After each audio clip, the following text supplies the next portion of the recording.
Alors 5 minutes de Moussa pour commencer. C'est l'histoire d'un type qui galère pour trouver du travail. Il trouve pas du travail. Là, au niveau de la maison, ça devient dur. Les économies sont terminées. Sa femme lui dit, écoute, chérie, on peut plus. Va au chômage, dis-leur n'importe quel travail qui te trouve, qui te le donne. Tu t'es prêt à le prendre. Bon, il va au chômage, à la NPE, il va là-bas. C'est toujours la NPE aujourd'hui en France. Il va à la NPE, il dit, voilà, écoute, je trouve pas de travail. Là, je suis prêt à prendre n'importe quoi. Alors, n'importe quoi, il dit, t'es sûr n'importe quoi? Il dit, ouais, n'importe quoi. Il dit, regarde, je vais te proposer quelque chose qui est pas ordinaire. Ou t'acceptes pas, mais voilà, si vraiment t'as besoin d'argent, je pense que c'est des bonnes conditions, c'est pas ordinaire, mais, je regarde, au zoo, le lion, il est mort. Et le temps qu'on fasse venir un vrai lion d'Afrique, ça va prendre 2-3 mois.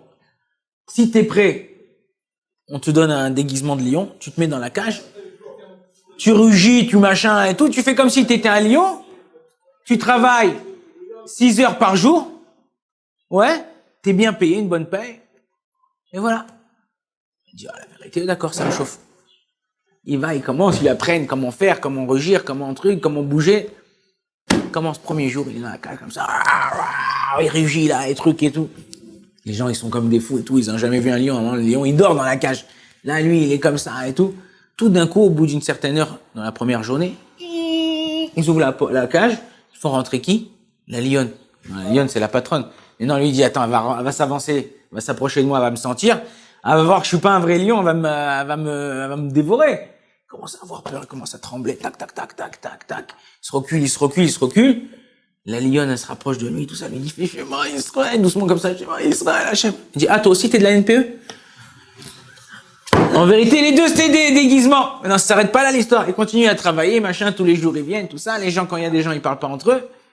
Un jour, ils ont pas vu qu'il y avait des gens. Et il dit, dis-moi, aujourd'hui, on quitte à 5 heures ou à 6 heures? Il dit, à 5 heures. Les gens, ils ont vu, il y avait un fils avec son père, ils ont entendu ça. Ils sont partis voir le patron, il dit, t'es un menteur, imposteur, rembourse-nous. C'est pas des vrais lions. Il dit, mais si, c'est des vrais lions, regarde, ils rugissent, ils sautent, ils mangent, là. Il dit, non, ils ont parlé.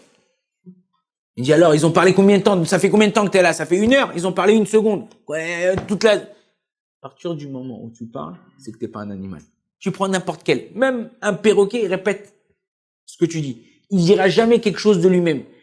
Par contre, un homme, il dira quelque chose de lui-même. C'est-à-dire, quand tu parles, c'est que t'es pas un animal. C'est exactement la même chose avec le Ham Israël. À partir du moment où vous faites une mitzvah, tu vas mettre la tzedaka, tu vas mettre le tefillin, c'est quelque chose que pas tout le monde fait. Tu vas prier. Tu fais partie du Ham Israël. Avraham Avinu, à Parashat Lech Lecha, il est parti, il a fait des maasim que pas tout le monde faisait. Il a compris qu'il y avait un Dieu sur terre. Il a compris qu'Akadosh Baruch Hu, il était là et qu'il y avait quelqu'un qui dirigeait le monde. C'est pas possible que le monde, c'est pas tenu par quelqu'un.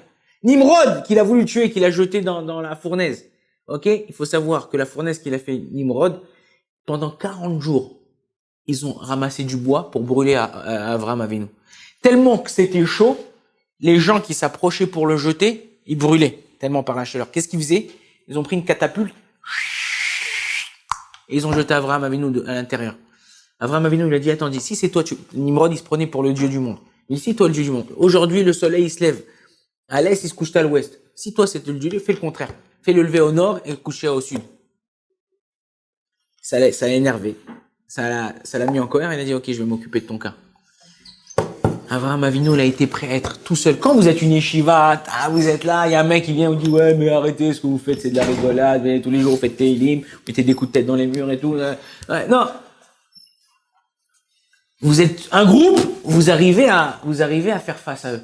Et quand t'es tout seul, et t'es à Lyon comme ça, et puis t'es chez truc et tout, et tu dis, Moshe, j'ai fait cuire dans le four à micro-ondes une assiette à la vie, je peux manger le truc? Je sais pas, vous savez pas, vous êtes la première année à l'Yeshiva, vous savez pas répondre. Je dis, mais qu'est-ce que tu fais à l'Yeshiva? Tu réponds pas. Si tu dis je sais pas répondre, t'as le malheur de dire je sais pas répondre, il va dire, mais qu'est-ce que tu fais à l'Yeshiva? Tu souffles les manches, mais pourquoi le Rav Shaya, tu vois? Faut savoir. Si, par exemple, t'étais un mec qui était en première année de médecine, je t'attrape et je te dis, voilà, regarde, j'ai un peu mal au doigt là, quand je bouge comme ça, Je vais dire, la vérité, je sais pas. Mais qu'est-ce que tu fais en médecine? Ça fait quoi? C'est exactement la même chose. Quand tu arriveras en 9e année, 10e année de médecine, tu seras presque médecin. Tu seras exactement de dire ce qu'il y a. La même chose. Vous commencez aujourd'hui, il faut pas avoir honte de dire je sais pas. Rachi. Rachi. Vous apprenez des fois Rachi dans la Torah. Vous voyez? Eni yodea makavanato. Je sais pas c'est quoi son intention. J'ai pas compris. Je sais pas. Rachi qui était le grand de toutes les générations jusqu'à aujourd'hui. On pourrait pas comprendre la Gemara si on n'avait pas Rachi. On pourrait pas prendre le Tanakh si on n'avait pas Rachi. Et il dit, des fois, Rachi, ici, dire je sais pas. C'est pas une honte de dire je ne sais pas. Quand t'as pas appris, n'essaye pas d'inventer, n'essaye pas de trouver, n'essaye pas de faire. Tu sais pas, c'est pas grave. Ben ouais, ok. Ah ouais, qu'est-ce que je fais à la yeshiva? Ben j'apprends. Dans 9 ans, pose-moi la question, tu vas voir comment je vais te démonter. Donc, Bezrat Hashem, faut pas avoir peur, faut aller jusqu'au bout. Quand vous faites quelque chose, tenir bon. Là, vous êtes pour 1 an. Sachez que vous êtes pour 1 an. Je vous le dis maintenant, au Hashem, parce que on a fait le tour un peu à peu près tout le monde. Prenez le maximum de bagages.